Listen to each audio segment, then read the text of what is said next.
Regresamos al tercer bloque de Sin Filtro con el tema SF Champas VIP. Philip Chicola se había quedado ahí con una explicación de esta división, ¿no? De estos... Entonces, les decía, primera división entre los centros de prisión preventiva y los centros de rehabilitación o cumplimiento de condena. ¿Por qué ocurre esto? Porque los de prisión preventiva, recordemos que al final quienes están adentro todavía no se han demostrado su culpabilidad.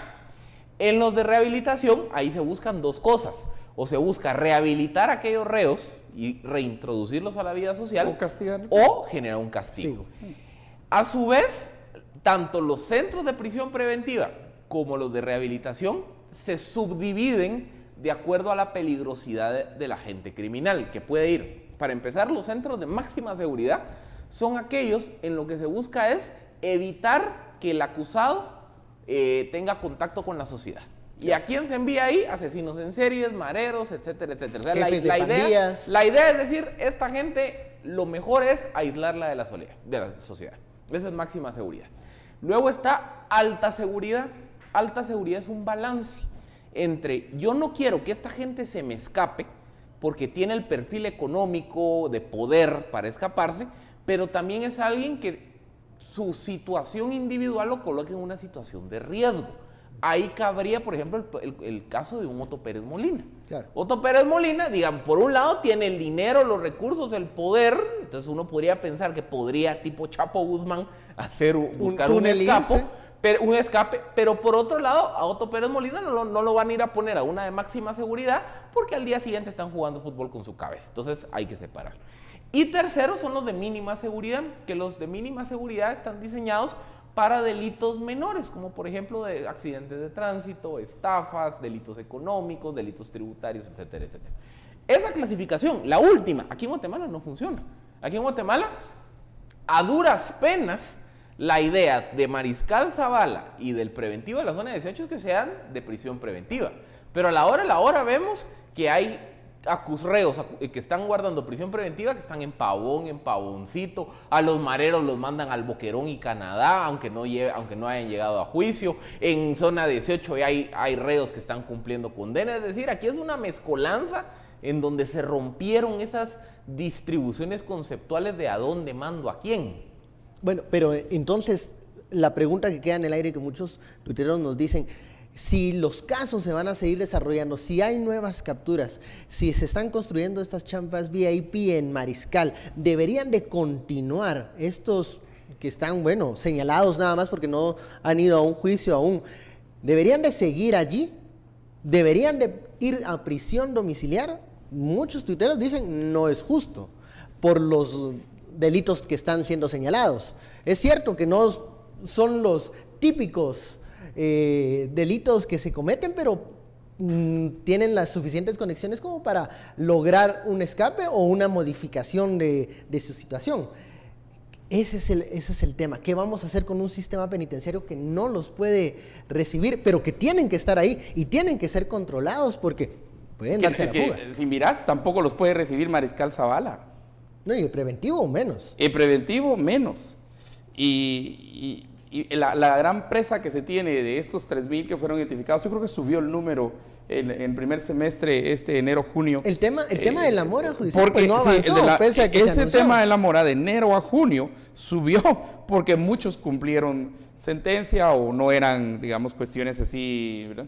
Y muchos optaron también por cuestiones de, así como lo hizo Barquín, ¿verdad? Por procesos abreviados. Entonces, aquí, pero aún fíjate, quitando esos 3,000, todavía te quedan, ¿cuánto eran? Eran 19,000 y pico en el tiempo del estudio. Ahora todavía quedarían 16,000 para un sistema que es su máxima capacidad, pero así, máxima capacidad, no llegaría ni a 9,000. Y por eso es que terminan cumpliendo sentencia y se vuelve una cárcel de sentencia. El preventivo, por ejemplo, de la zona 18. Claro. Si miras los números del sondeo, es muy interesante, ¿verdad? 70% dice que deben ir al preventivo. Claro, y yo creo que, pero el preventivo, imagínate si llevas estos, ¿cuántos son ahora ya el número de presos ahí? Y en los grupos 60 que se pasan del número del número para el cual estaba diseñado, que era 114, algo así. Entonces, lo que generas es todavía un hacinamiento mayor en el preventivo. Y lo que se está replicando en Mariscal Zavala es lo que sucede en Y entonces empiezan, vamos a meter a estos aquí, pero vamos a sacar este grupo y lo vamos a llevar allá. Y te voy a dar un fenómeno que pasó en Chimaltenango. En Chimaltenango, cuando movieron mareros de una cárcel para otra para que no tuvieran comunicación, muchos de esos mareros, muchos líderes de clica fueron movidos a Chimaltenango. Alrededor de la cárcel realmente no vivían personas. Yo soy de Chimaltenango. De repente empezaron a hacer casi que champas VIP o casitas VIP alrededor y muy cerca de la cárcel.